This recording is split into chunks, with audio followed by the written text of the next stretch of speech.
Ok, muy buenas tardes. Vamos a empezar con el tema. Vamos a repasar lo que son las nuevas guías de evento cerebrovascular hemorrágico enfocadas en hemorragia cerebral espontánea.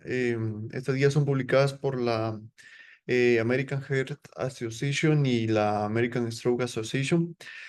Importante mencionar que desde el inicio se nos menciona que la enfermedad vascular cerebral forma el continuo de un gran número de enfermedades, como podemos ver en este esquema, en donde la parte de hemorragia cerebral o el stroke hemorrágico es una pequeña parte muy importante, pero es una pequeña parte de un espectro muy amplio. Entonces es aquí donde nos vamos a centrar y únicamente en la hemorragia intracerebral espontánea.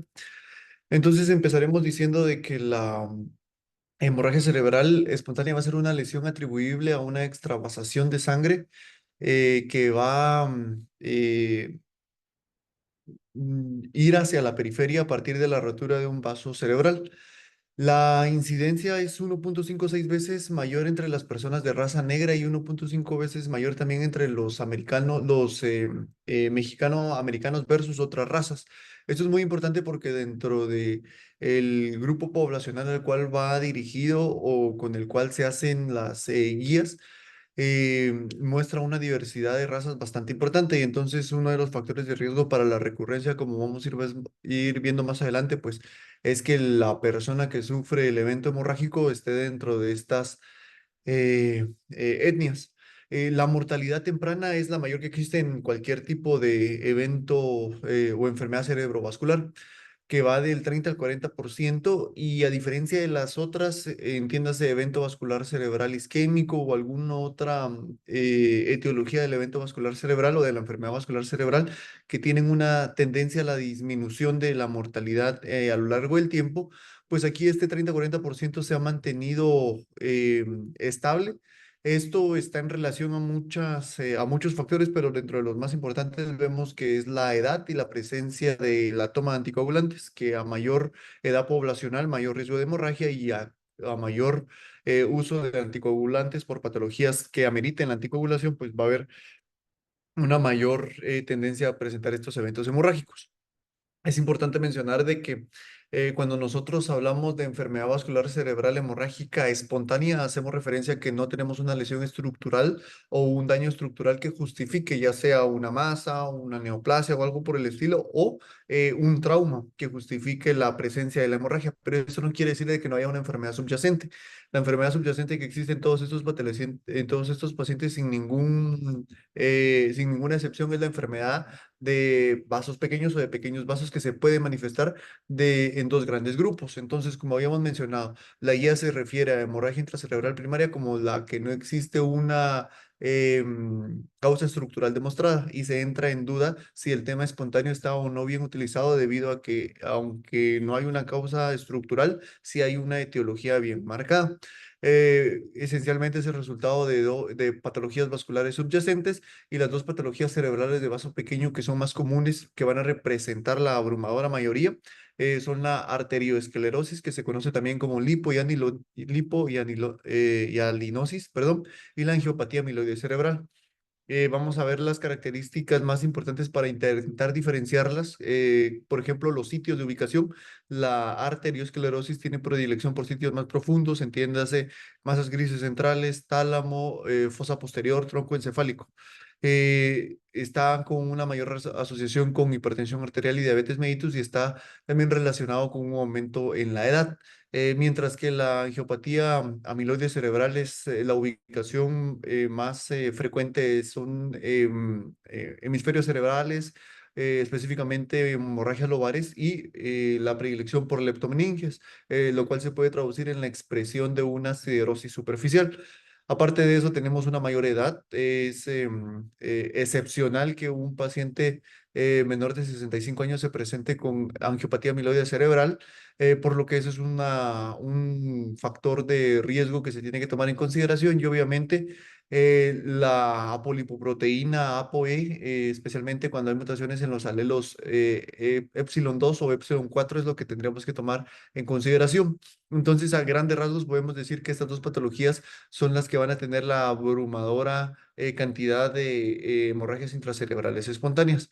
También se nos menciona que los mecanismos de la lesión cerebral van a estar enfocados en una lesión o por dos mecanismos específicos. Número uno, por una lesión directa que va a producir un efecto de masa por la expansión aguda del hematoma o a través de las vías fisiológicas y celulares secundarias o desencadenadas por los productos de degradación que la sangre va a tener a nivel del área que se encuentra afectada.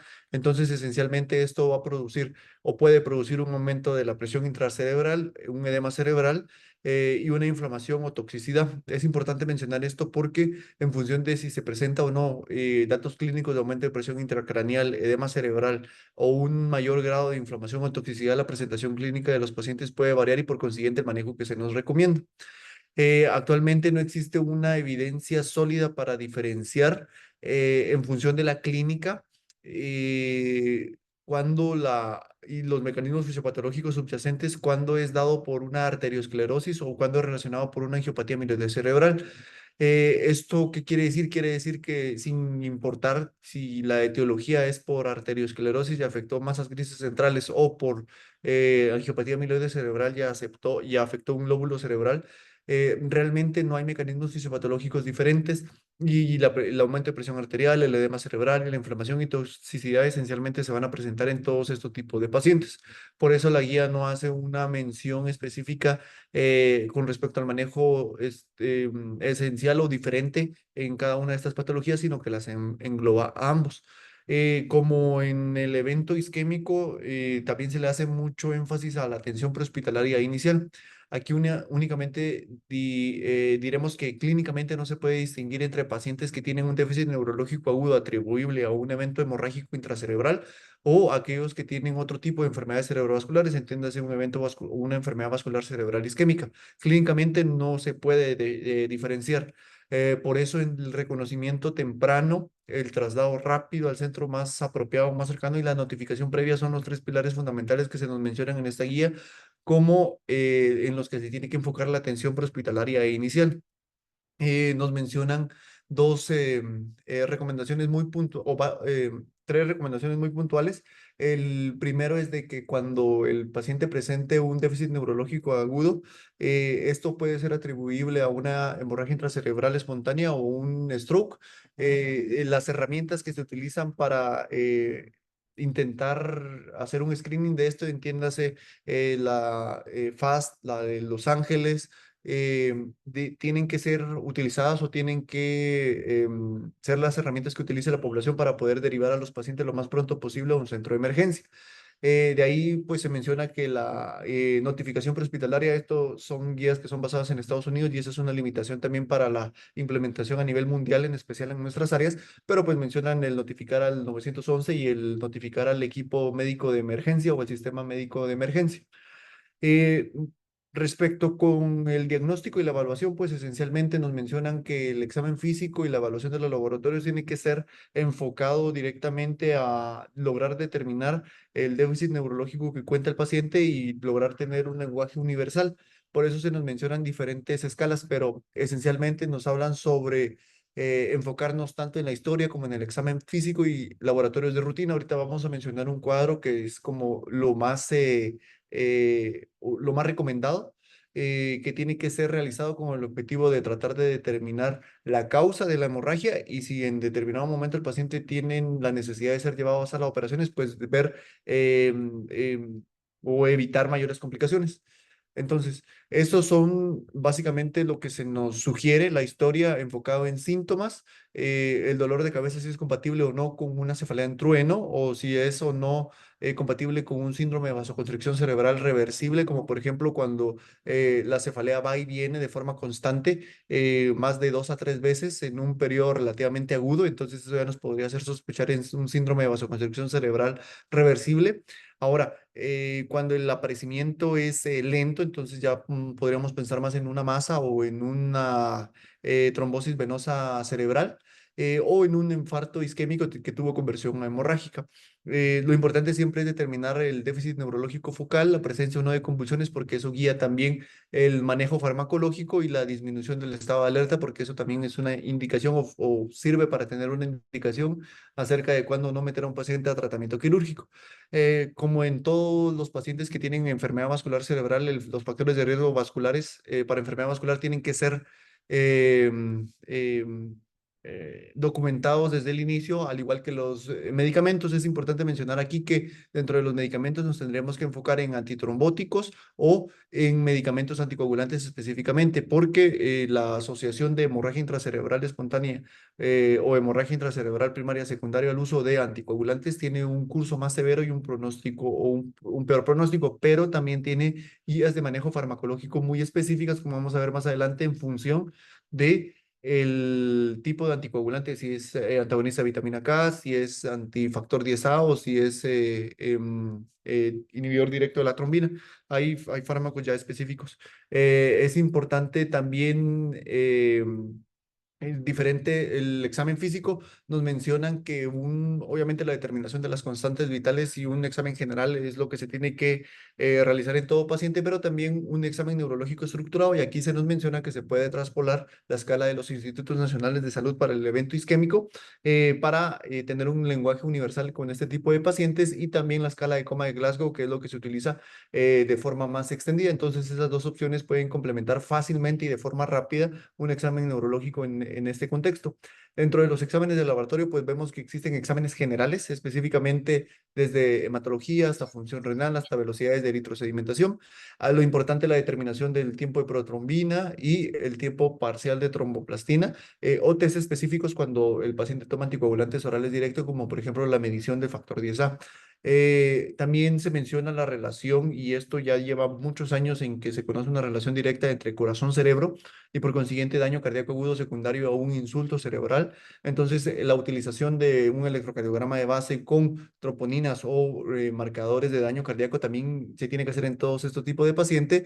Cuando el contexto clínico lo considera necesario, pues un screen o un test en orina para toxicología es algo que se tiene que realizar. Y cuando las mujeres están en edad fértil, pues la prueba de embarazo también tiene que ser algo que se tiene que tomar en consideración. Eso con respecto a la evaluación inicial y examen físico y laboratorios que se tienen que realizar en este tipo de pacientes. Con respecto a la neuroimagen, pues no diremos nada nuevo, que cuando se presentan pacientes con un déficit neurológico agudo que pueden ser atribuibles a un stroke, se tiene que hacer una tomografía o una resonancia magnética para confirmar el diagnóstico. También mencionamos que para los pacientes que nosotros tenemos hemorragia intracerebral con o sin hemorragia intraventricular, las imágenes ya sea tomografía o resonancia magnética que se han estudiado de forma seriada durante las primeras 24 horas pueden ser razonables para que nosotros veamos si existe o no expansión del hematoma, que es lo que más se va a asociar con lo que es mortalidad. Entonces, en este caso diremos que los dos estudios que se han mencionado como los principales es la tomografía o la imagen de resonancia magnética. Por coste-beneficio, la tomografía es lo que más se ha preferido, la utilización de tomografías cerebrales seriadas es algo razonable dentro de las primeras 24 horas para evaluar la expansión de la hemorragia o la expansión del hematoma. Y también vemos que las tomografías cerebrales de forma seriada pueden ser utilizadas para evaluar lo que es el desarrollo o no de hidrocefalia, edema cerebral y herniación. También mencionamos de que en pacientes que tenemos hemorragia intracerebral espontánea, la angiotomografía dentro de las primeras horas puede ser razonable también para identificar ciertos signos que vamos a ir mencionando más adelante, que nos pueden orientar a que el paciente pueda llegar a tener una expansión del hematoma. Y la tomografía en fase simple o no contrastada también tiene marcadores específicos que nos pueden ayudar a ver si el paciente va a tener expansión o no del hematoma. Entonces, mencionamos eh, en pacientes que van a tener una hemorragia intracerebral, pero el examen neurológico es estable, el nivel de conciencia está preservado, se pueden hacer tomografías de seguimiento a las 6 y 24 horas después del inicio. Ya teniendo esas imágenes donde nosotros no veamos expansión del hematoma con respecto a la inicial, entonces ya se puede documentar un volumen final. Se nos menciona de que no es muy prudente únicamente con la primera tomografía quedarnos con ese volumen como el volumen final que va a tener el paciente en el evento hemorrágico, porque normalmente pueda llegar a tener una expansión de hemorragia, especialmente dentro de las primeras 24 horas. Entonces, la expansión de la hemorragia se ha documentado en diferentes estudios que es más frecuente en pacientes con signo de la mancha o el spot zinc en la angiotomografía cerebral que en aquellos que no tienen este signo de la mancha. Esto ya considerando diferentes aspectos, la sensibilidad y los valores predictivos positivos van a depender del tiempo, porque entre más pronto nosotros hacemos el estudio, por ejemplo, dentro de las primeras 2 horas son más altos versus el momento o versus dejar pasar más horas del inicio de los síntomas, de que llega el paciente a la emergencia y de que nosotros hacemos la angiotomografía cerebral. ¿Y cuál es este signo de la mancha? Entonces aquí tenemos esta imagen de una angiotomografía cerebral. En el primer corte vemos una tomografía en un corte axial no contrastada en donde se documentó una área de hemorragia en masas grises centrales del lado derecho con expansión a nivel intraventricular y vemos que en ese momento teníamos 19.6 ml. Se le realizó al momento de la llegada del paciente lo que es una angiotomografía y vemos que se ve una mancha dentro de la región o un punto, perdón, dentro de la región del eh, hematoma. Entonces eso se conoce como signo de la mancha positivo. Y la tomografía de seguimiento a las 24 horas, pues vemos que el hematoma prácticamente aumentó exponencialmente, llegó a tener un volumen total estimado de 110.8 ml. Obviamente esto se correlacionó con una disminución del estado de alerta del paciente y con complicaciones posteriores, pero lo importante aquí es de que este signo se ha asociado con una mayor probabilidad de que los pacientes tengan expansión de la hematoma o de la hemorragia. Otro de los signos que les había mencionado son los que se basan en la tomografía cerebral no contrastada. Aquí son varios los signos descritos, pero esencialmente tendríamos que poner mucho hincapié a lo que son las hipodensidades, a la presencia de un nivel de líquido, a lo que se conoce como signo de remolino, a la presencia de agujeros negros, a la presencia de mezcla de diferentes densidades dentro del hematoma, a la presencia del signo de isla o el signo de satélite. Estos son los ejemplos más claros. En este panel nosotros tenemos en el corte axial lo que es una tomografía a nivel de profundo del lado derecho. En el lado B tenemos ya diferentes densidades dentro del hematoma que se corresponde con lo que es el signo de la mezcla, es decir, se están mezclando diferentes densidades dentro del mismo hematoma. En el panel C lo que nosotros vemos son las lesiones hipodensas perilesionales a lo que es la lesión hiperdensa. En el panel D nosotros vemos las diferentes densidades que tenemos, pero hace referencia como si tuviéramos la presencia de líquido.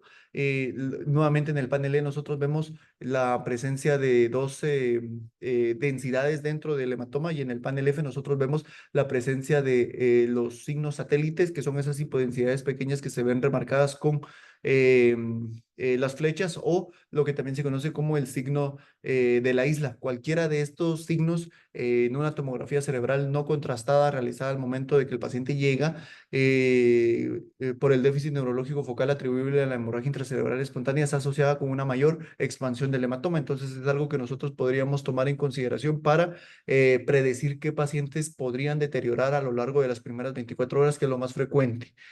Con respecto a la evaluación de la patogénesis, pues esencialmente se nos dice que tenemos que hacer cierto perfil de los pacientes, por ejemplo, aquellos que tienen hemorragia intracerebral espontánea que son menos de 70, que tienen menos de 70 años, que la ubicación es a nivel profundo en fosa posterior o que tienen menos de 45 años a nivel de fosa posterior o profunda o que están en el rango dentro de 45 a 70 años. pero que no tienen historia de hipertensión, que como vemos a nivel profundo de fosa posterior es en donde nosotros tendríamos que centrar o las principales etiologías de lipohialinosis, pero siempre o generalmente asociado con hipertensión, cuando no es el caso, cuando el paciente no encuadra dentro del perfil, entonces se podría realizar una angiotomografía cerebral con el objetivo de excluir malformaciones venosas o una causa macrovascular.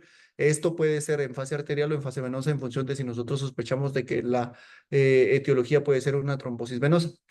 También tenemos que saber que en pacientes que tienen hemorragia intraventricular espontánea y no tenemos hemorragia cerebral, la angiografía por sustracción digital intraarterial es recomendada para que nosotros descartemos la presencia de malformaciones vasculares.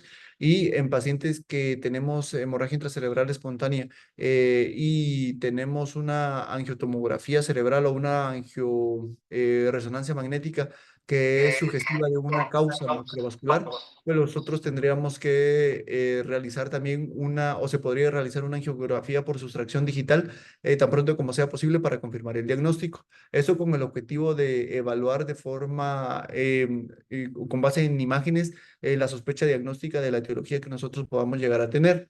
De ahí nosotros vemos que en pacientes con una hemorragia lobar espontánea, pero que tienen una edad de menos de 70 años, que como ya habíamos mencionado dentro de la angiopatía amiloide cerebral, uno de los factores a tomar en consideración para encuadrar al paciente dentro de angiopatía amiloide cerebral es una edad elevada.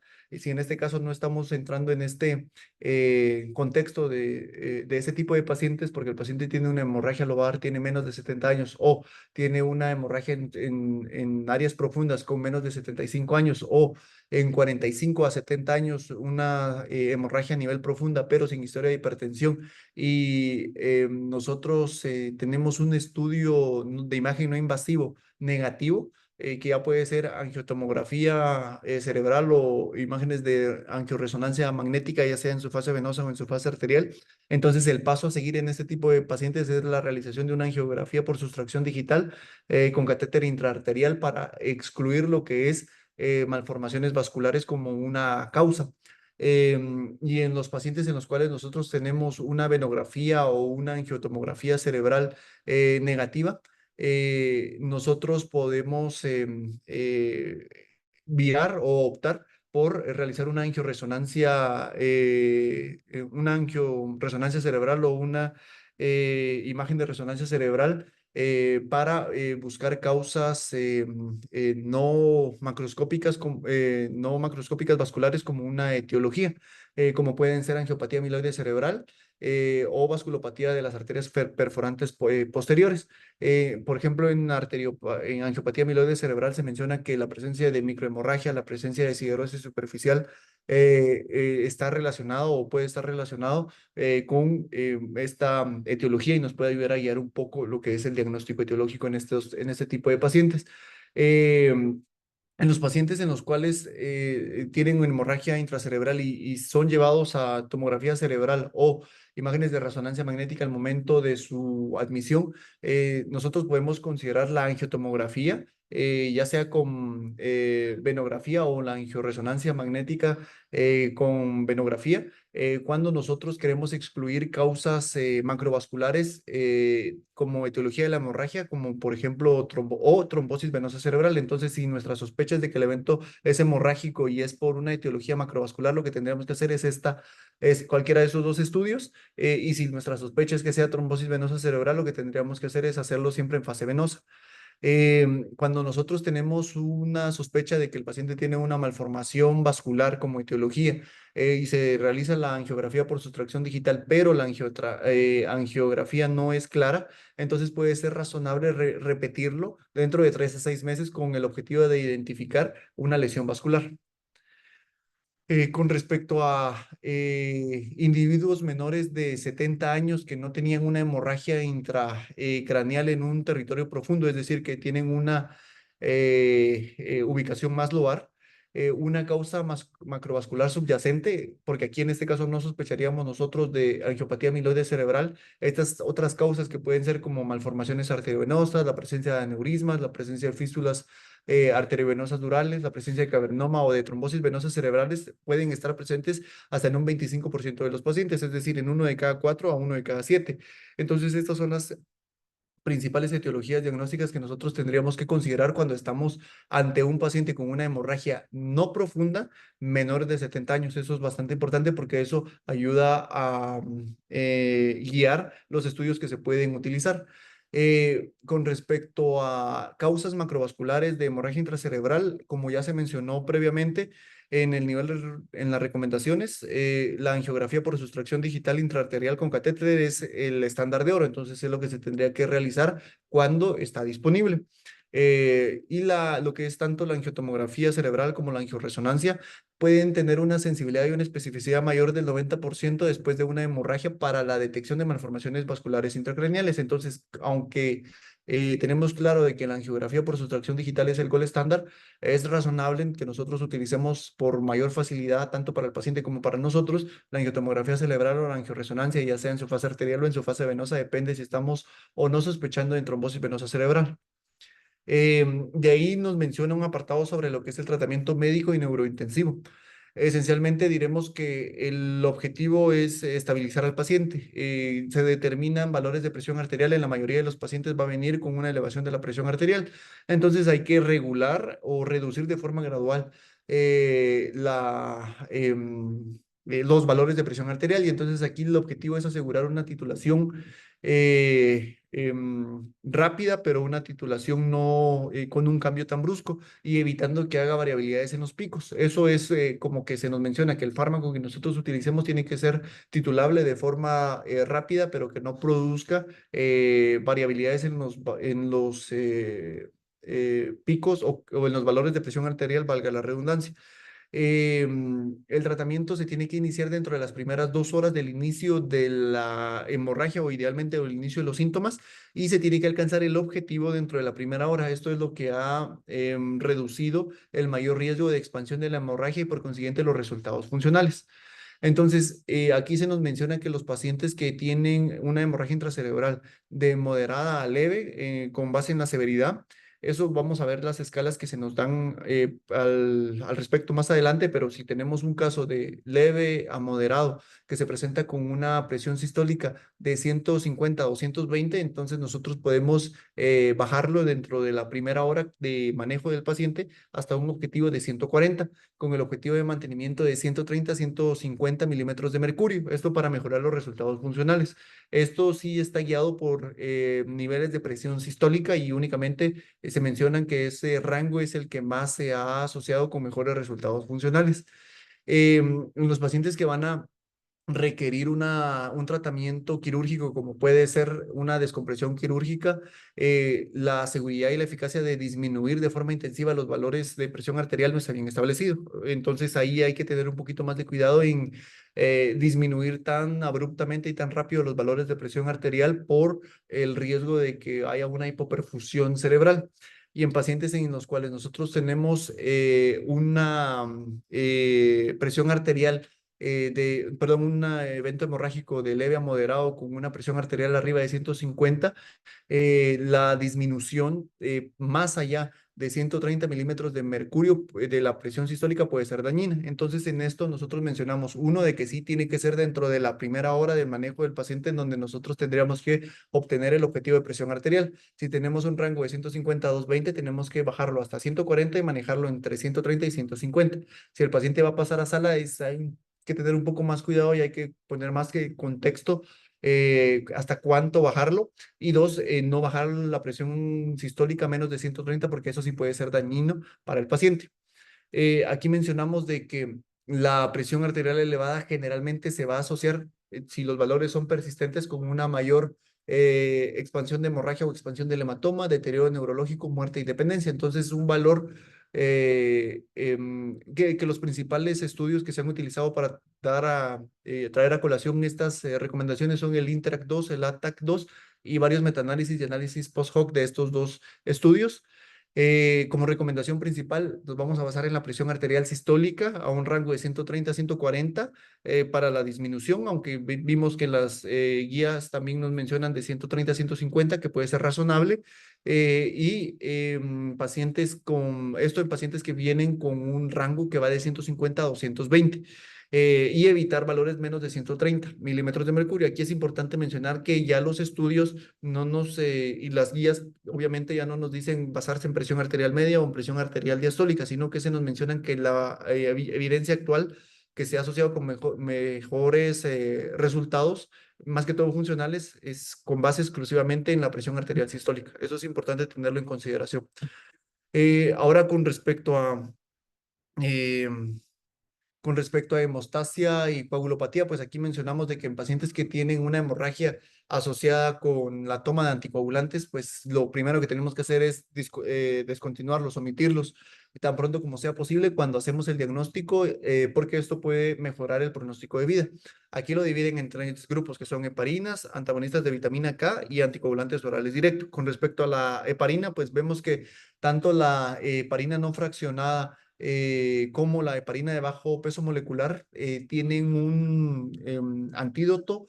Para las heparinas no fraccionadas estaríamos con la protamina intravenosa, puede ser razonable utilizarla. Y para las heparinas de bajo peso molecular, también nosotros, solo que el resultado o la reversibilidad sería parcial, pero también la protamina intravenosa puede ser utilizada como tratamiento en ese momento.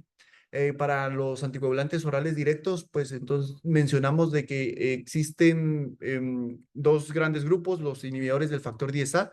Entonces, cuando nosotros sospechamos que es ahí, el andexanet alfa, es razonable utilizarlo para revertir los efectos de los que van, de esos factores que van directamente hasta el factor 10A, inhibir el factor 10A para los pacientes que están tomando dabigatran, que es un inhibidor directo de la trombina, entonces el monoclonal idarucizumab es el que se tendría que utilizar. Y en pacientes que tenemos una hemorragia asociada a factor 10A, podríamos utilizar ya sea plasma, perdón, el complejo de factores de coagulación, complejo concentrado de protamina de 4 factores o el complejo activado de protamina también podría ser razonable utilizar. El complejo de 4 factores es lo que nosotros en la institución conocemos como el octaplex. Entonces eso nosotros lo podríamos utilizar en pacientes que están utilizando este tipo de fármacos.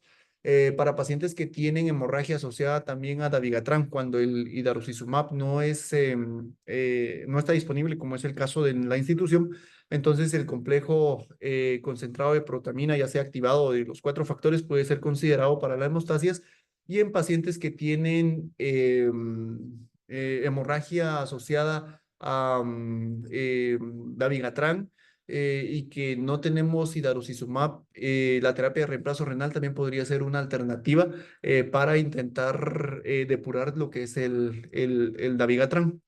Ahora, con respecto a los pacientes con la toma de antagonistas de vitamina K, entonces ahí lo vamos a centrar en el INR. Si tenemos la hemorragia, el paciente está tomando antagonistas de vitamina K y el INR está mayor de 2, entonces la administración de el complejo concentrado de protrombina de 4 factores puede ser utilizado.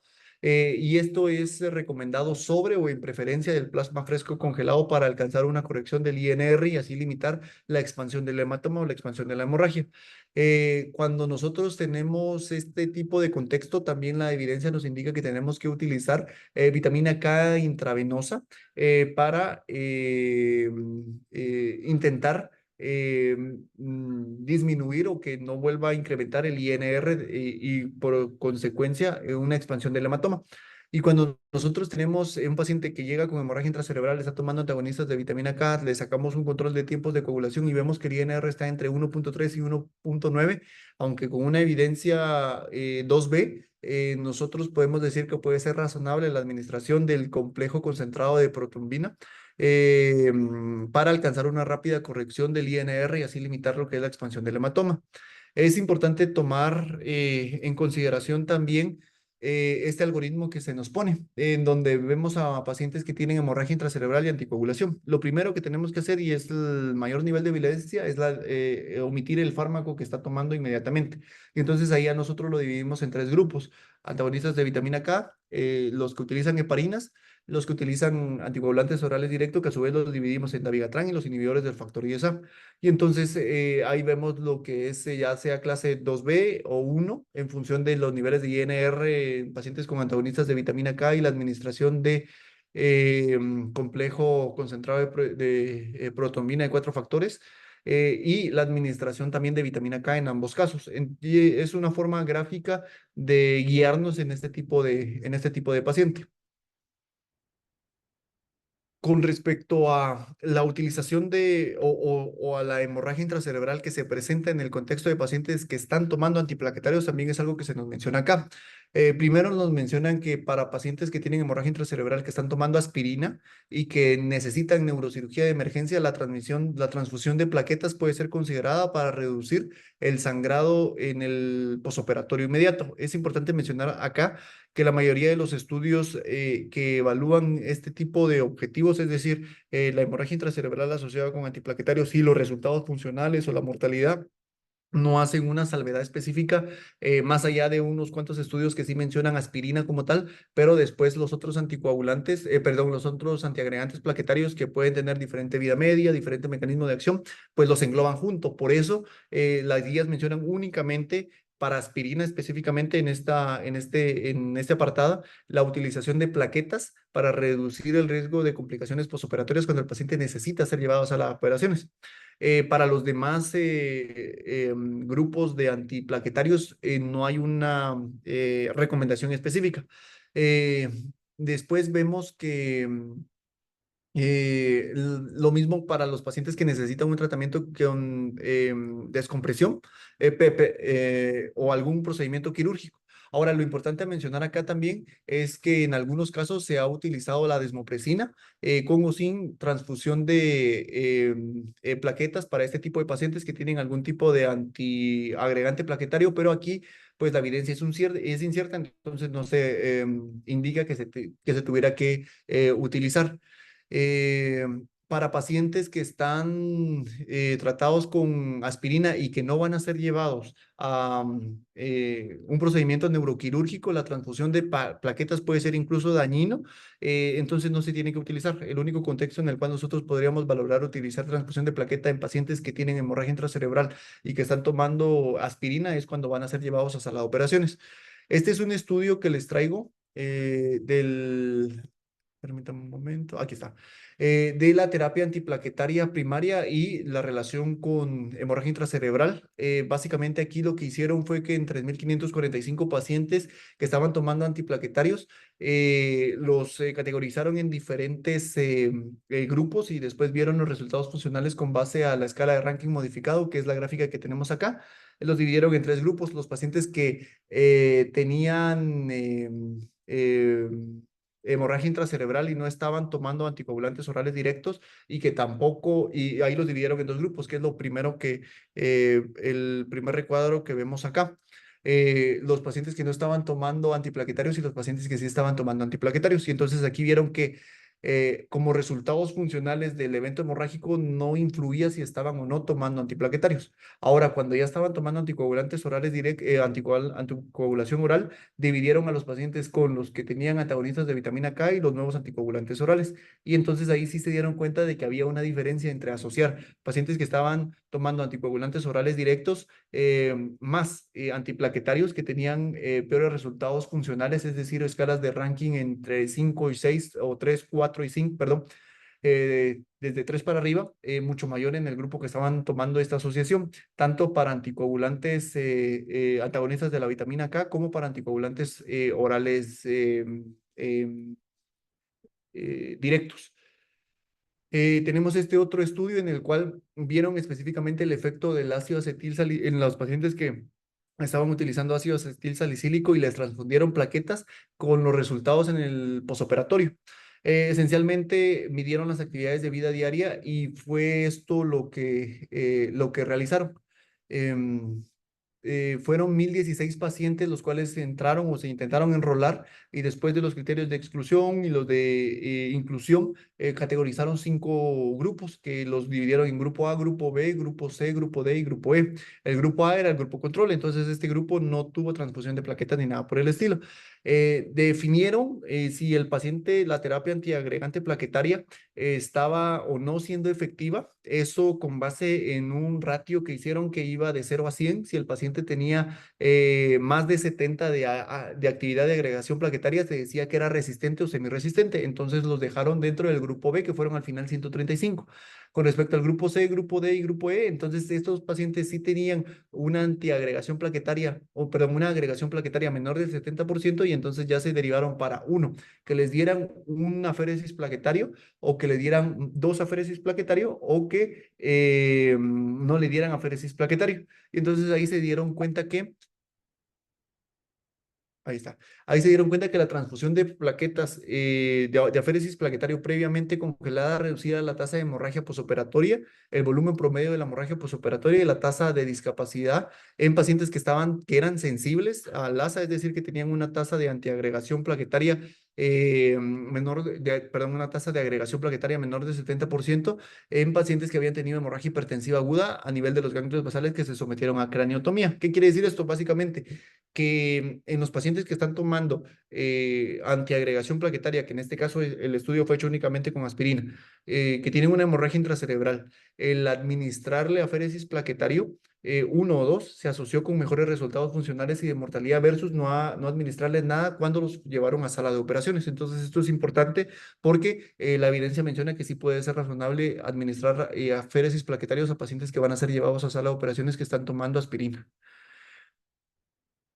Con respecto a los tratamientos hemostásicos generales, pues vamos a mencionar de que en pacientes con hemorragia intracerebral espontánea, ya sea que tengan o no el signo de la mancha, la efectividad de administrar factor 7A no está clara, entonces no tendría que administrarse de forma general y tampoco está clara o no está bien establecido en pacientes que tienen o la utilización de ácido tranexánico. Entonces, tanto para el factor 7A como para el ácido tranexánico, la evidencia actual indica que no está claro si administrarla o no tendría un beneficio para el paciente.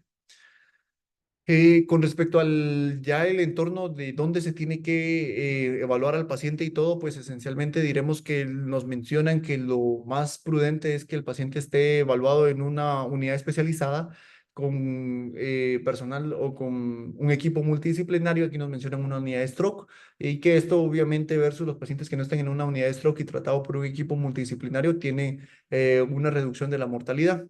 Especialmente los pacientes que van a presentar hidrocefalia, hemorragia intraventricular o hemorragia intratentorial, porque en determinado momento estos pacientes van a necesitar la administración de algún tratamiento neuroquirúrgico, entonces tendría que tener las capacidades tanto neuroquirúrgicas como neuroespecializadas este tipo de pacientes. El entorno adecuado se dice para este tipo de pacientes o el recomendado es una unidad de terapia intensiva o una unidad de enfermedades cerebrovasculares. Y esto es algo que no es diferente a otro tipo de enfermedades cerebrovasculares. Con respecto al tratamiento de las complicaciones médicas agudas, vamos a mencionar tratamiento, por ejemplo, que este tratamiento que puede llegar a ser el edema, que puede llegar a ser la hemorragia intraventricular, que puede llegar a ser las convulsiones, tiene que ser realizado con protocolos estandarizados y ya con recomendaciones bien establecidas y que eso va a mejorar los resultados funcionales y va a reducir la mortalidad. Y también se nos menciona que una de las formas de prevenir las complicaciones es establecer lo que es el protocolo de disfagia en este tipo de pacientes para evitar de que el paciente tenga riesgo de neumonía por aspiración. El monitoreo cardíaco tiene que estar por al menos las primeras 24 a 72 horas para evaluar lo que son las arritmias, que habíamos dicho que la relación entre un insulto cerebral y una alteración del ritmo cardíaco o una patología cardíaca, pues es algo bastante reconocido desde hace muchos años. Y en pacientes con eh, estudios de laboratorio o estudios radiográficos que van a sugerir infección, hacer los protocolos para ver el foco de la infección es razonable para mejorar los resultados. Con respecto a lo que es con respecto al manejo del edema, la hemorragia intraventricular, lo que es en las convulsiones hay apartados específicos, por eso se van a mencionar más adelante. Mencionaremos también lo que es la tromboprofilaxis y el tratamiento de la trombosis. Aquí se nos mencionan que la utilización de medias neumáticas intermitentes o compresión neumática intermitente empezado desde el primer día del diagnóstico, pues puede ser recomendado para evitar eventos trombóticos. Este es como lo que tiene el mayor nivel de evidencia, las medias de compresión neumática intermitentes. Un menor nivel de evidencia que sería 2A y 2B es las heparinas no fraccionadas o las heparinas de bajo peso molecular. El inicio de heparinas no fraccionadas o de heparinas de bajo peso molecular tiene que ser ya sea a las 24 o a las 48 horas del inicio de la hemorragia o del evento hemorrágico a nivel cerebral. Ahora, para pacientes que ya desarrollaron un evento trombótico, que puede ser una trombosis venosa profunda de un segmento proximal, que no van a ser candidatos a anticoagulación, el uso de un filtro retraíble, que puede ser un filtro de vena cava, puede ser razonable para hacer un puente hasta que el paciente ya pueda ser candidato para iniciar la anticoagulación. Y para pacientes que tienen una trombosis venosa profunda proximal o una embolia pulmonar, el tratamiento con heparinas de bajo peso molecular, heparinas no fraccionadas, puede ser o puede esperar por 1 a 2 semanas después del inicio de la hemorragia intracerebral. Esto con el objetivo de que no haya una expansión del hematoma y por consiguiente una disminución de los resultados funcionales y un aumento de la mortalidad del paciente. Con respecto al manejo de la glucosa, pues no vamos a mencionar nada nuevo de que el monitoreo tiene que ser constante de la glucosa para reducir tanto la hiperglucemia como la hipoglucemia, que valores menores de 40 a 60 miligramos con decilitro tienen que ser tratados y que valores arriba de 180 a 200 miligramos con decilitro también tienen que ser tratados. Entonces vamos a mantenernos en ese rango. El enfoque ideal va a estar basado en la evidencia para el manejo de la glucosa en pacientes con hemorragia intracerebral, pero los estudios son muy pocos y entonces no se tiene un rango muy específico. Se ha intentado realizar un traslape a las sugerencias que nos dan de otros eventos o enfermedades vasculares cerebrales como son las isquémicas, pero específicamente esta guía no menciona un rango óptimo, solo nos dicen si tiene hipoglicemia o tiene hiperglicemia, tiene que tratarlo. Entonces es un rango bastante, un margen bastante estrecho, perdón, bastante amplio. Con respecto a la gestión de la temperatura, pues esencialmente ya sea el tratamiento farmacológico algún tratamiento no farmacológico puede ser razonable para mejorar lo que es la elevación de la temperatura corporal y en pacientes con la utilización de terapia para reducir la temperatura corporal a menos de 35 grados centígrados para disminuir el edema perilesional de donde es la hemorragia intracerebral es incierto, entonces no tiene que ser algo estandarizado como tal. Los pacientes que van a presentar alteraciones de la temperatura en una hemorragia intracerebral aguda es bastante común y se presenta hasta en 1/3 de los pacientes. En este momento que se llegara a presentar, se nos menciona que tiene que ser descartado que no sea un foco infeccioso, aunque también puede ser por el mismo evento hemorrágico que puede estar afectando centros de termorregulación que pueden presentar estas alteraciones, pero que el protocolo sería primero descartar que el paciente no esté cursando con un proceso infeccioso agudo. Con respecto a las convulsiones y los fármacos antiepilépticos, esto también es algo que se presenta de forma relativamente frecuente. El rango reportado es muy amplio, que puede ir desde el 2,8 hasta el 28%, pero lo que sí mencionan es de que la mayoría de los pacientes que van a convulsionar dentro de las primeras 24 horas de la hemorragia. En pacientes que tienen un evento hemorrágico, que tienen alteración del nivel de conciencia o que tienen confirmación por medio de electroencefalograma de convulsiones, la utilización de fármacos antiepilépticos, pues va a reducir la mortalidad y tienen que administrarse. En pacientes que tienen convulsiones clínicas, los fármacos antiepilépticos también están recomendados para prevenir mayor injuria cerebral y mejorar los resultados funcionales. Entonces, en este caso, si tenemos nosotros evidencia electroencefalográfica, alteración del nivel de la alerta o evidencia clínica del paciente convulsionó, tienen que administrarse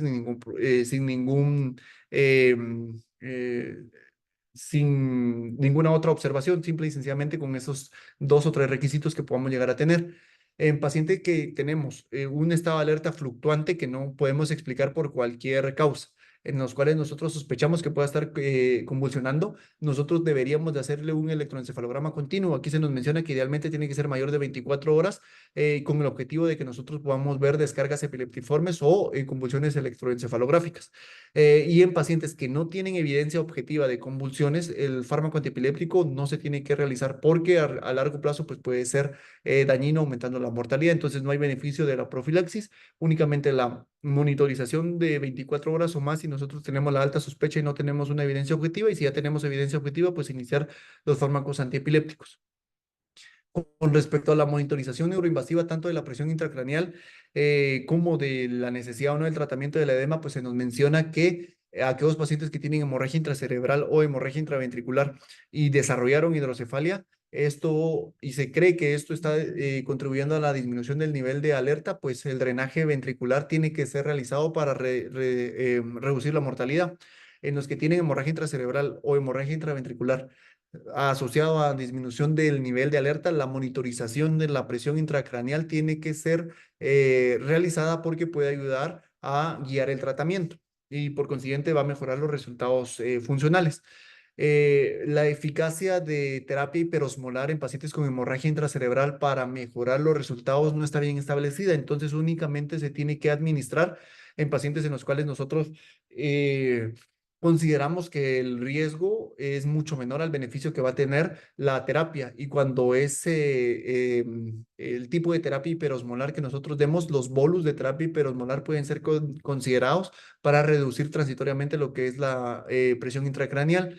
La utilización de corticosteroides, como en guías previas se menciona que no debe de ser administrado para tratar específicamente elevaciones de la presión intracraneal o intracerebral. Eso sí queda también bastante claro.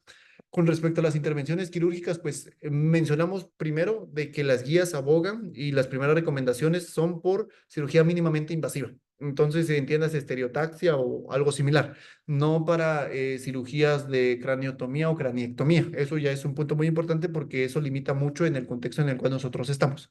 Ahora, para pacientes que tenemos hemorragia intracerebral, las recomendaciones, si es hemorragia supratentorial, para cirugía mínimamente invasiva, es que tenga un deterioro del Glasgow, que lo mencionan de 5 a 12 con un volumen de 20 a 30. Ya con esto, pues una cirugía mínimamente invasiva, ya sea por endoscopía o estereotaxia, con o sin utilización de trombolítico puede ser utilizado. Ahí no hay ningún problema.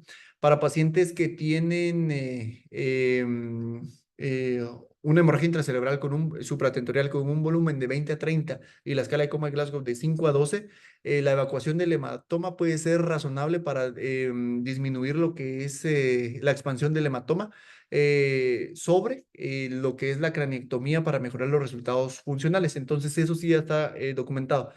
Si tenemos la posibilidad de una cirugía mínimamente invasiva versus una craniectomía o craniotomía, se prefiere la cirugía mínimamente invasiva para evacuar el hematoma, ya sea que nosotros o que el cirujano utilice o no fármacos trombolíticos. En comparación con la craniotomía, la cirugía mínimamente invasiva en la funcionalidad sí mejora, pero en la mortalidad es incierto. Entonces, si lo que nosotros buscamos es disminución de la mortalidad, pues prescribir o sugerir la cirugía, aunque sea mínimamente invasiva, pues no tiene datos muy claros. Con respecto a a la hemorragia intraventricular, mencionaremos que hasta un 50% de los pacientes pueden asociar hemorragia intraventricular. Entonces, para estos pacientes, la colocación de un dispositivo de derivación del sistema ventricular es recomendado, preferido, a únicamente el manejo médico. Entonces, si hay hemorragia intraventricular, sí se tendría que derivar este tipo de hemorragia.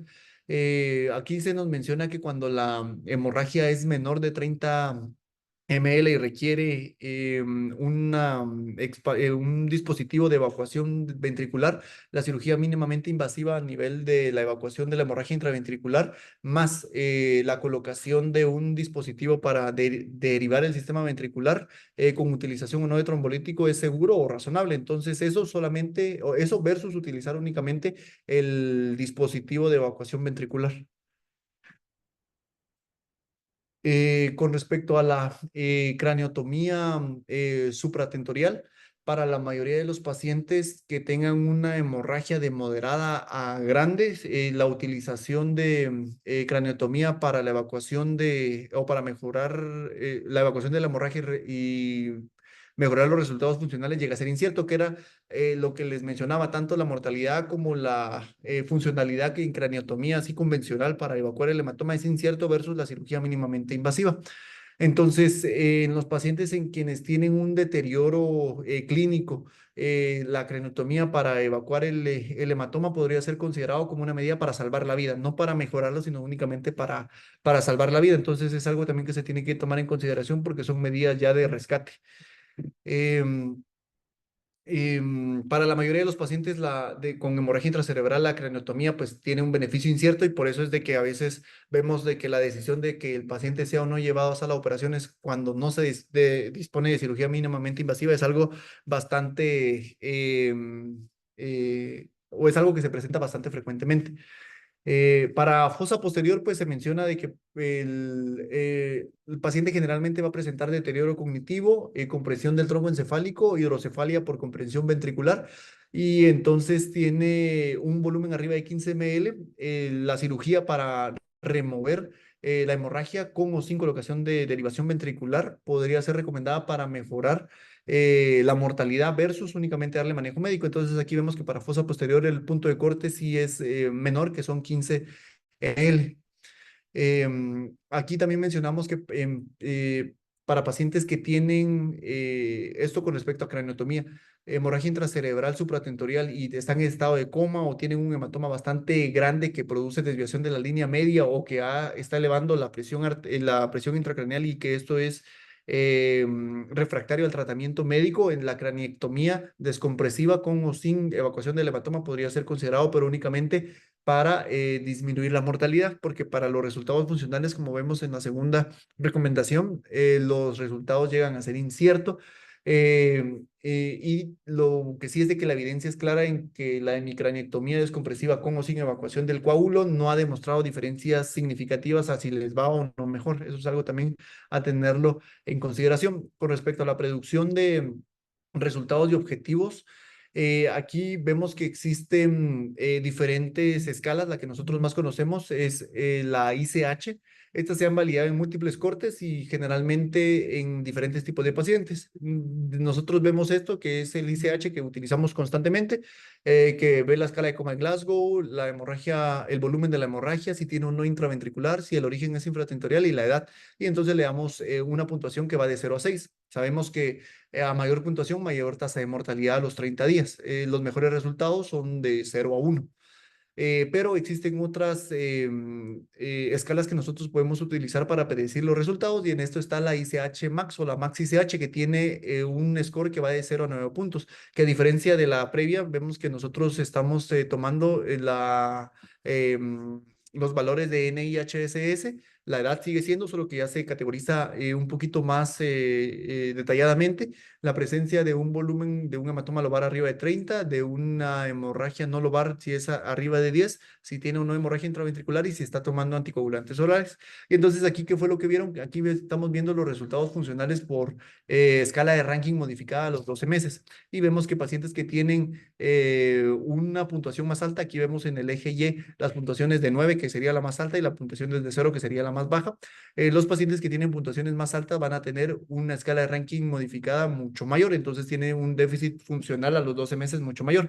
Estas dos escalas se pueden utilizar como para predecir los resultados, pero sí se hace la mención clara de que cuando tenemos una hemorragia intracerebral espontánea, el score de severidad basal que nosotros utilicemos no tiene que ser lo único que nosotros utilicemos para decirle a los familiares, bueno, su pronóstico es bueno o es malo, sino que tiene que tomarse en contexto completamente.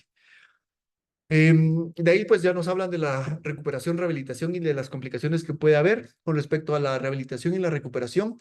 Básicamente la rehabilitación multidisciplinaria tiene que instituirse y esto va a mejorar los resultados funcionales y la mortalidad de los pacientes la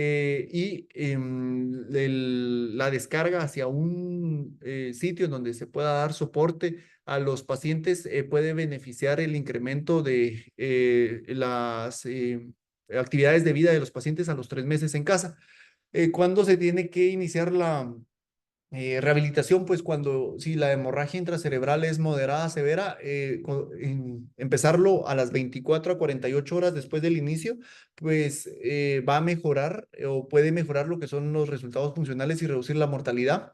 En los pacientes que no tienen depresión, porque sí bueno, con base en lo que nos refieren las guías, sí han habido asociación de la administración de fluoxetina como algo protocolizado para este tipo de pacientes para intentar mejorarlo, pero si no tiene una indicación clara no se tendría que utilizar, y en pacientes con hemorragia intracerebral se tiene que evitar el inicio de la terapia rehabilitativa antes de las primeras 24 horas porque puede ser asociado con peores resultados. Entonces eso es bastante importante. En resumen, diremos que la rehabilitación tiene que empezar de 24 a 48 horas y no se va a recomendar dentro de las primeras 24 horas porque puede ser o puede tener peores resultados para este paciente. Las complicaciones neuroconductuales, pues la depresión posterior al evento vascular cerebral ocurre hasta en un 25% de los pacientes. Entonces, la administración de test para depresión y ansiedad tienen que ser utilizados de forma razonable en todos estos tipos de pacientes. Y aquí se nos mencionan que los pacientes que tienen características imagenológicas que nos hacen pensar en una angiopatía amiloide cerebral tienen una mayor probabilidad de tener ya sea deterioro cognitivo o algún problema de ansiedad y depresión. Tanto se tienen que utilizar test para detectar ansiedad y depresión como para detectar deterioro cognitivo. Y aquí, ¿cuáles son las opciones que se nos ponen?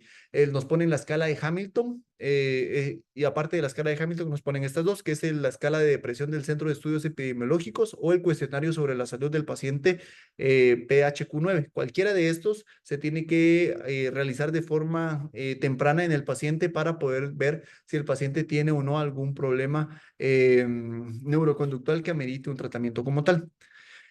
Con respecto a la prevención, pues se nos menciona que tenemos que tomar en cuenta de que va a haber una recurrencia en los pacientes que tienen hemorragia intracerebral del 1,2% al año hasta 3 veces, hasta 3% al año, y eso tomando en consideración la localización lobar inicial, la mayor edad, las microhemorragias, la presencia de siderosis superficial, el pobre control de la PREA, la presencia de raza negra o asiática y también la presencia de alelos para polipoproteína E epsilon 2 o epsilon 4. ¿Por qué?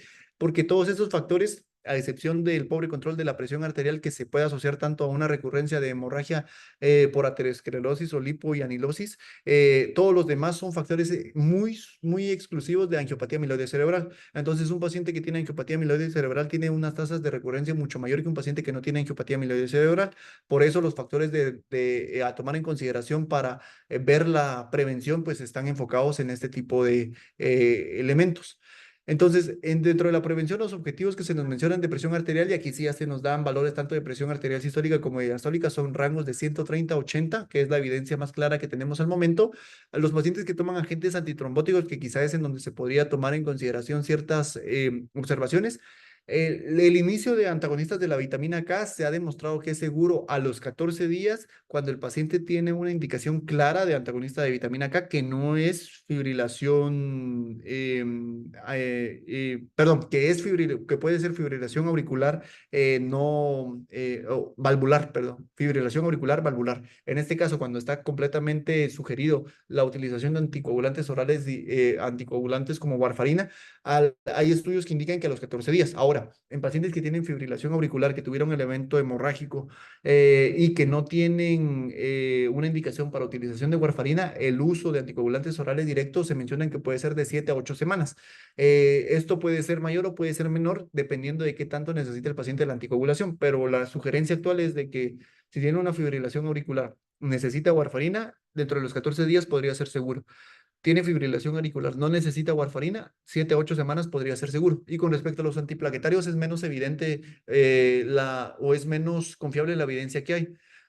Generalmente, solo mencionan que la reanudación temprana eh, es apropiada, pero el momento, perdón, la reanudación antiplaquetaria es razonable, pero el momento es incierto, entonces eso ya va a depender mucho de lo que menciona el paciente. Los estudios que ponen para justificar esto tienen resultados mixtos, pero han evaluado el inicio a las 4, a las 6 y a las 8 semanas, en donde ninguno de esos estudios ha demostrado que es superior al otro como para decir que el momento óptimo para iniciar la antiagregación plaquetaria. De Y pues se nos mencionan cosas muy importantes como son el estilo de vida, evitar el consumo de alcohol. El alcohol es uno de los principales factores de riesgo que se asocia con un aumento exponencial que es dosis dependiente. A mayor cantidad de alcohol, mayor probabilidad de que el paciente tenga hemorragia intracerebral. El entrenamiento supervisado y consensuado, el abandono del hábito tabáquico, la dieta saludable y evitar el uso de drogas recreativas. Y únicamente vamos a mencionar de que una de las limitaciones más importantes que se presentan en esta guía es que los datos provienen de países con recursos elevados. Y asociado a eso, el grupo de pacientes con las características demográficas son de grupos que tienen altos ingresos. Entonces, la generalización de este tipo de resultados tiene que tomarse siempre con cierta precaución.